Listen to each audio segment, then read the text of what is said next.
આગળ વાત કરીએ વડોદરાની તો વડોદરામાં વધુ એક સ્કૂલને ધમકી આપવામાં આવી રહી છે। બોમ્બથી ઉડાવી દેવાની ધમકી સામે આવી રહી છે અને ધમકી મળતા જ હરણી વિસ્તારમાં આવેલ સિગ્નસ સ્કૂલને આ ધમકી મળવામાં આવી છે અને અજાણ્યા શખ્સે ઈમેલ ઉપર આ ધમકી સ્કૂલને આપી છે। સ્કૂલમાં વિદ્યાર્થીઓને છોડી દેવાયા છે અને 15 દિવસમાં ત્રીજી સ્કૂલને બોમ્બથી ઉડાવવાની ધમકી આપવામાં આવી છે।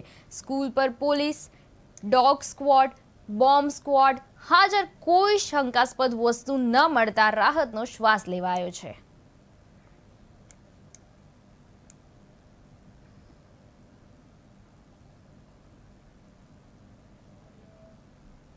વાત થઈ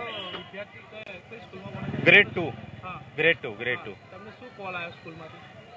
તમે કે તમે ઇમરજન્સીની અંદર તમે તમારા બાબાને લઈ જઈ શકો। મેં ફોન પર પૂછ્યું તો કે તમે એકવાર આવી જાઓ અહીંયા।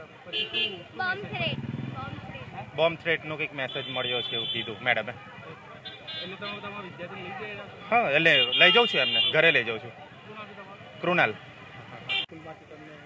સ્કૂલમાંથી તો મેસેજ આવ્યો હતો એ લોકોનો અને એમને કીધું કે પિકઅપ કરી જાવ તો બોમ્બ થ્રેટ્સ છે। કોઈનો ફોન નથી આવ્યો, એ લોકોનો આખી ગ્રુપ સિસ્ટમ જ છે, એ ગ્રુપ સિસ્ટમમાં અપડેટ થાય છે સિગ્નસની। હા, મારા સન છે 2nd ગ્રેડમાં।